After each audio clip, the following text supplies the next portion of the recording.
Hello everyone, আজকে আমরা শিখব কিভাবে জোরো এফএফের মতো এই টাইপের ক্যারেক্টারগুলো দিতে হয় সেইটা। তো প্রথমে প্রিভিউটা দেখুন।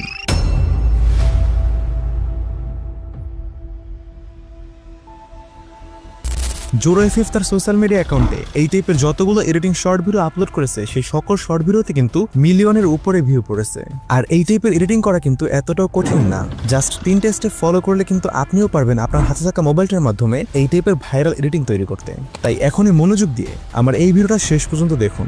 আমার এই ভিডিওটা যদি আপনারা একটু টেনে দেখেন তাহলে কিন্তু আপনারা এই টিউটোরিয়ালটা একটুও বুঝতে পারবেন না।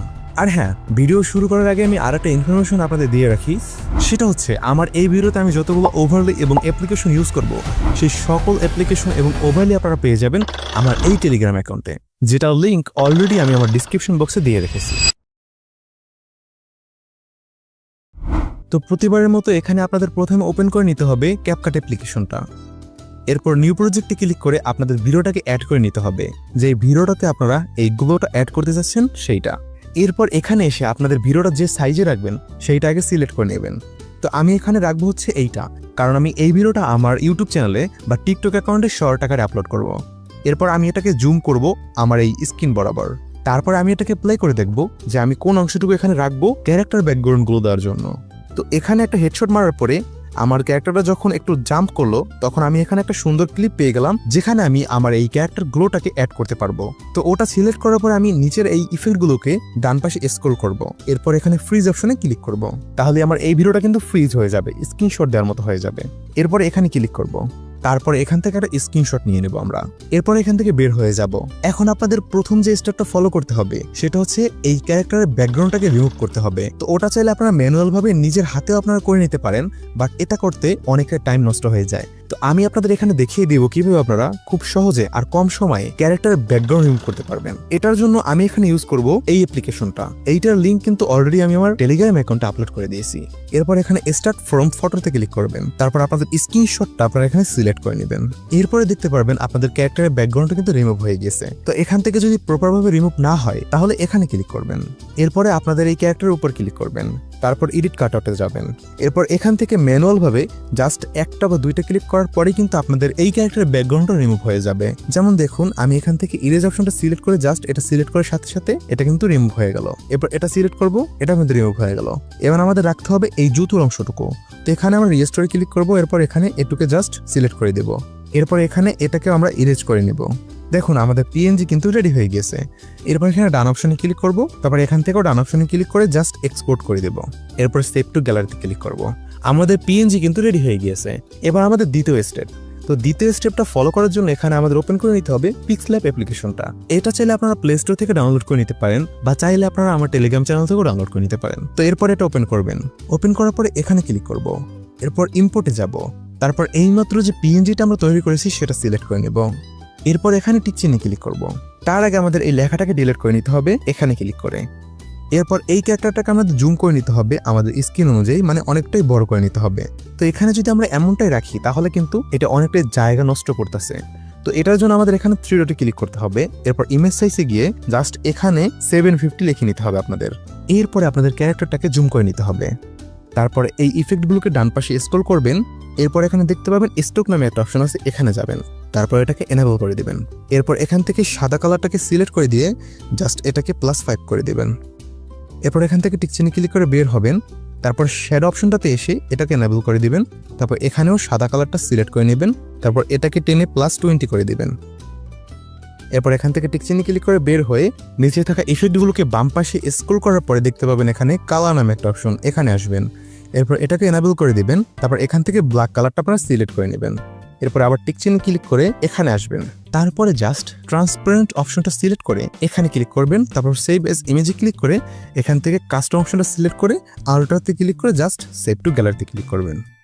এরপর এখান থেকে বের হয়ে আপনাদের ওপেন করতে হবে এই মোশন নিনজা অ্যাপ্লিকেশনটা। তো এটাও কিন্তু আপনারা আমার টেলিগ্রাম চ্যানেলে পেয়ে যাবেন। তো এটা ওপেন করার পরে প্লাস আইকনে ক্লিক করবেন।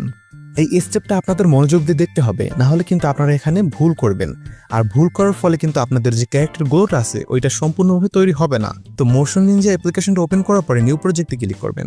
এরপর এখানে আপনারা এই 9.16 যে স্ক্রিন সাইজটা আছে এটা সিলেক্ট করবেন, তারপর ব্যাকগ্রাউন্ড কালো রাখবেন, এরপর এটাকে অন করে দিবেন। আর এখানে আপনারা চাইলে ডুরেশন বাড়িয়ে বা কমিয়ে নিতে পারেন। তো আমি এখানে ডুরেশন দিব 5 সেকেন্ড। এরপর ক্রিয়েট প্রজেক্টে ক্লিক করব। এরপরে প্লাস আইকনে ক্লিক করে আমাদের এইমাত্র এক্সপোর্ট করা যে ফটোটা আছে সেটাকে অ্যাড করে নিব। এরপর এই ফটোটার উপর ক্লিক করব, তারপর এডিটে যাব, তারপর একটু ডান পাশে স্ক্রল করার পরে দেখতে পাবো এখানে কাট আপ নামে একটা অপশন আছে, এখানে আসবো। এরপর এই যে অবজেক্ট নামে একটা অপশন আছে এখানে ক্লিক করব, তারপর টিক চিহ্নে ক্লিক করে এখান থেকে বের হবো। এরপর একটু বাম পাশে স্ক্রল করার পরে দেখতে পাবো এখানে এফএক্স নামে একটা অপশন আছে, এখানে ক্লিক করব। এরপরে দেখতে পাবো এখানে শেবার নামে একটা অপশন আছে, এখানে আসবো। তারপর এখান থেকে কিন্তু অনেকগুলো বডিগুলো আপনারা পেয়ে যাবেন। তো এখান থেকে আমি এখন সিলেক্ট করব এইটা। এরপর এখানে কলম আইকনে ক্লিক করব, তারপর এখান থেকে এটাকে হাইড করে দেব। তাহলে কিন্তু আমাদের যে ক্যারেক্টার পিএনজিটা ছিল সেটা হাইড হয়ে যাবে, জাস্ট এই যে শেবারটা আছে এটা কিন্তু থাকবে। তারপর এটাকে টেনে আমাদের ভিডিও বরাবর জুম করে নিব। এরপর এখানে এসে একটা কি ফ্রেম দিব, আর লাস্টে এসে আর একটা কি ফ্রেম দিব। এরপর এই প্রান্তে এসে জাস্ট এই যে কালারগুলো আছে এটাকে একদম এই পাশে নিয়ে আসবো। তাহলে কিন্তু আমাদের যে এই শেবারটা আছে এটার কালার চেঞ্জ হতে থাকবে আর অনেকটা ইউনিক দেখাবে। তো এটাতে গেল নর্মাল শেবার। আমি এখানে আরো ইউনিক কিছু দেখাচ্ছি। তো এটার জন্য এখানে টিক চিহ্নে ক্লিক করে বের হবো। এরপর প্রথমে যে ইফেক্ট আছে এটাকে ডিলিট করে নেব। এরপরে আবার এফেক্টসে গিয়ে শেবারে যাব, তারপর আগের ইফেক্টটাকে সিলেক্ট করব। এরপরে জাস্ট এটাকে সিলেক্ট করে নিব বা এটাকে সিলেক্ট করে নিব, আপনাদের যেটা ইচ্ছা আপনারা সেটা সিলেক্ট করে নিতে পারেন। এরপর আবার কলম আইকনে ক্লিক করব। এরপর বরাবরের মতো এটাকে টেনে ভিডিও বরাবর নিয়ে আসব। তারপর এই প্রান্তে এসে একটা কি ফ্রেম দেব। আর হ্যাঁ, কি ফ্রেম দেওয়ার আগে ভালো করে লক্ষ্য করবেন এই দুইটা কি ফ্রেম যেন আপনারা একটা কি ফ্রেম দেওয়ার আগে ডিলিট না করেন। তো এখানে আগে একটা কি ফ্রেম অ্যাড করব, এরপর একদম লাস্টে এসে আর একটা কি ফ্রেম অ্যাড করব। এরপরে এই দুইটা কি ফ্রেম আমরা ডিলিট করে দেব, না হলে কিন্তু আমাদের এখানে কি ফ্রেম সঠিকভাবে অ্যাড হবে না।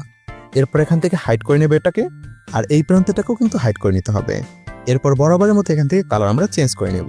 আর এখান থেকে কিন্তু চাইলে আপনারা এটাকে গ্লো বাড়িয়ে বা কমিয়ে নিতে পারেন। তো আমি এখানে বরাবরের মতো 12 রেখে দিব। এরপর এটাকে আমরা প্লে করে দেখবো যে এটা কেমন হয়েছে। আমাদের শেবার কিন্তু রেডি হয়ে গিয়েছে।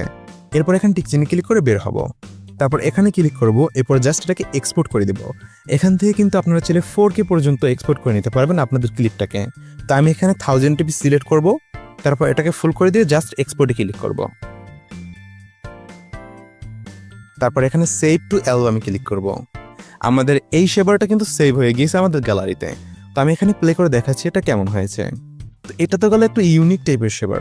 তো নর্মাল যে শেবারটা আছে যেটা অনেকেই ইউজ করে, এই ইউনিক শেবারটা ইউজ করে না, তো সেটাও আমরা এখানে তৈরি করে নিচ্ছি। তাহলে হবে কি আমাদের ভিডিওটাতে আমরা আলাদাভাবে শেবার ইউজ করতে পারবো। এটার জন্য আবার এখানে ক্লিক করব, এরপর আবার এখানে এসে এডিটে যাব, তারপর এই ইফেক্টটাকে ডিলিট করে দেব। এরপর এফেক্টসে আসবো, শেবারে আসবো, তারপর এখান থেকে যে কোনো একটা শেবার আমরা সিলেক্ট করে নেব। তো এইবার আমি অ্যাড করব এইটা। এরপর এটাকে টেনে আমরা ভিডিও বরাবর নিয়ে আসবো। এরপরে ভিডিওর এই প্রান্তে এসে একটা কি ফ্রেম দেব, তারপর এই কালারটাকে টেনে এখানে নিয়ে আসবো, তারপর হাইড অপশনটা সিলেক্ট করে দেব। এরপর আবার এই প্রান্তে এসে আরেকটা কি ফ্রেম দিয়ে এটাকে টেনে এখানে নিয়ে আসবো। শেষ, আমাদের দুইটা শেবার এখানে তৈরি হয়ে গেছে। তো আপনারাও চাইলে এই টাইপের কাস্টমাইজ করে নিতে পারবেন আপনাদের ক্যারেক্টারগুলোটাকে। এরপর এখানে ক্লিক করে আবার টিক চিহ্নে ক্লিক করব, এরপর এখানে ক্লিক করে এই প্রজেক্টটাকেও এক্সপোর্ট করে নেব। এরপর বরাবরের মতো সেভ টু অ্যালবামে ক্লিক করে আমাদের এই ক্লিপটাকেও সেভ করে নিতে হবে। তারপর এখান থেকে বের হব। এবার লাস্ট আর ফাইনাল স্টেপ, মানে এই শেবারটাকে কিভাবে ইউজ করতে হয় সেইটা। তো এটার জন্য আমরা ক্যাপকাট ওপেন করব, তারপরে আমাদের আগের যে প্রজেক্টটা ছিল সেটার মধ্যে চলে আসব। এরপর আমরা যেখানে ফ্রিজ করেছিলাম এটাকে টেনে আমরা ছোট করে নেব 1.5 সেকেন্ড, বা আপনারা চাইলে এখানে বাড়াতেও পারবেন কমাতেও পারবেন। তো আমি এখানে 1.6 সেকেন্ড রেখে দিলাম।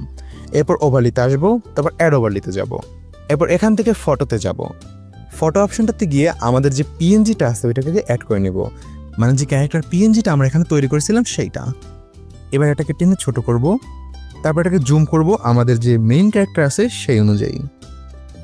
এরপর আবার ওভারলিতে আসব, এরপর ভিডিওতে যাব, তারপর এখান থেকে দুইটা যে শেবার আমরা সেভ করেছিলাম সেই দুইটার মধ্যে যে কোনো একটা সিলেক্ট করব। যেমন আমি এটা সিলেক্ট করে এখানে অ্যাড করে নিলাম। এরপর এখানে ব্লেন্ডে এসে জাস্ট ফিল্টার অপশনটা সিলেক্ট করে দেব। এরপর টিক চিহ্নে ক্লিক করে এটাকে আমরা ছোট করে নেব আমাদের ক্যারেক্টার অনুযায়ী। এরপর নিচের ইফেক্টগুলোকে ডান পাশে স্ক্রল করব, তারপর দেখতে পাবো লেয়ার নামে একটা অপশন, এখানে আসবো, তারপর এটাকে অন করে দিব। এরপর এটাকে টেনে আমাদের ভিডিও বরাবর নিয়ে এসে বাকি অংশটুকুকে আমরা এখানে কেটে দিব। আর আপনারা চাইলে এটাকে ফাস্ট ফরওয়ার্ড করে দিতে পারবেন। তো এটার জন্য স্পিডে যাবেন, তারপর নর্মালে আসবেন, তারপর এটাকে +2x বা 3x করে দিবেন আপনাদের পছন্দ মতো। এরপর এখান থেকে বের হয়ে বাকি অংশটুকু কেটে ছোট করে নেবেন। তো চলুন প্লে করে দেখাচ্ছি আমাদের নর্মাল যে শেভারটা আছে সেটা কেমন দেখাচ্ছে। দেখুন এটা কিছুটা এমন দেখাচ্ছে। তো এখানে যদি আমরা আমাদের যে ইউনিক শেভারটা আছে বা ক্যারেক্টারগুলোটা আছে সেটা যদি অ্যাড করি তাহলে কেমন দেখাবে চলুন দেখিয়ে নিচ্ছি। তো এটার জন্য আগের শেভারটাকে আমরা ডিলিট করে নেব, এরপর অ্যাডাবলিতে আসবো, তারপর আমাদের ইউনিক ক্যারেক্টারগুলোটাকে এখানে অ্যাড করে নেব। এরপরে আগের বারের মতো ব্লেন্ডে ক্লিক করব, তারপর ফিল্টার অপশনটা সিলেক্ট করব। এরপর এখানে স্পিডে আসবো, নর্মালে আসবো, তারপর এটাকেও +2x করে দেব। তারপর এটাকে টেনে আমাদের ভিডিও বরাবর নিয়ে আসবো, এরপর এটাকেও ছোট করে দেব। এবার আমাদের এই যে শেভারটা আছে এটাকে বসাতে হবে পারফেক্ট ভাবে আমাদের যে পিএনজি ক্যারেক্টারটা আছে সেটা পিছনে। তো এটার জন্য এটাকে ছোট করে নিতে হবে। এরপর আমাদের যে পিএনজিটা আছে সেটার নিচে নিয়ে আসতে হবে। এরপর আবার বরাবরের মতো নিচের ইফেক্টগুলোকে ডান পাশে স্ক্রল করব, তারপর এখান থেকে লেয়ার অপশনটাতে এসে এটাকে অন করে দেব। আমাদের ভিডিও কিন্তু তৈরি হয়ে গেছে। তো এটা তো আমি জাস্ট দেখিয়ে দিলাম কিভাবে ক্যারেক্টারগুলো অ্যাড করতে হয় সেইটা।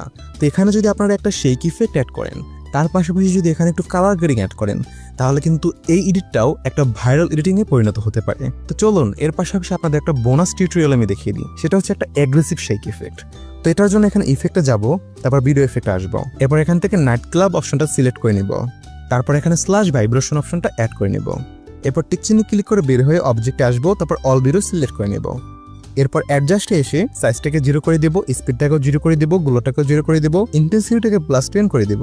এরপরে এই যে অ্যাটমসফিয়ার আছে এটাকেও একদম 0 করে দেব। তারপর টিক চিহ্নে ক্লিক করে বের হব। এরপর আমাদের প্রজেক্টটিকে জুম করব। জুম করার পরে আমাদের এখানে ভালো মতো লক্ষ্য রাখতে হবে যে আমাদের এই যে ইফেক্টটা আছে এই ইফেক্টটা কোন অংশটুকুতে শেক দিচ্ছে, মানে বেশি নড়াচড়া করতেছে। তো এটার জন্য আমরা এখানে স্লো করে প্লে করব। দেখুন এখানে এই যে স্ল্যাশ ভাইব্রেশন লেখাটা আছে, এখানে এই যে আর লেখাটা আছে, এখানে আসার পরে কিন্তু আমাদের এই ইফেক্টটা শেক দিচ্ছে, বেশি নড়াচড়া করতেছে। তো এটার জন্য আমরা এই ইফেক্টটাকে টেনে আমাদের যে কাটা অংশটুকু আছে ভিডিওর সেখানে নিয়ে আসব।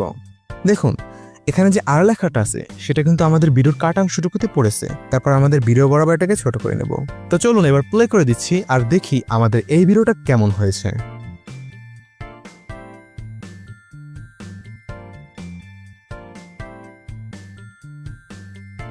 তো এটাই ছিল আজকের আমার সম্পূর্ণ ভিডিও।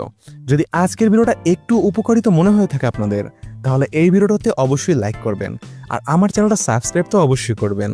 আর হ্যাঁ, ভিডিওটা কেমন লাগলো তা অবশ্যই কমেন্ট বক্সে জানিয়ে যাবেন। তার পাশাপাশি আপনি জানিয়ে যাবেন আমি নেক্সট কোন টিউটোরিয়াল আপনাদের জন্য নিয়ে আসবো সেইটা। আমি কিন্তু প্রত্যেকের কমেন্টে পড়ি এবং রিপ্লাই দেওয়ার চেষ্টা করি। ইউনিক এডিটিং অ্যাপ্লিকেশন পাওয়ার জন্য হলেও আমার টেলিগ্রাম চ্যানেলটাতে জয়েন হয়ে থাকবেন। তো এই টিউটোরিয়ালটা যদি ভালো লাগে থাকে আপনার, তাহলে আমি আপনাকে সাজেস্ট করব এই ভিডিওটা দেখার। এই ভিডিওটা যদি সম্পূর্ণ আপনারা দেখতে পারেন তাহলে আপনারাও শিখে যাবেন কিভাবে প্রফেশনাল ভাবে স্কাই চেঞ্জ করতে হয় এবং সেটা এডিট করতে হয়। তাই এখানে ক্লিক করে এই ভিডিওটা শেষ পর্যন্ত দেখে আসুন।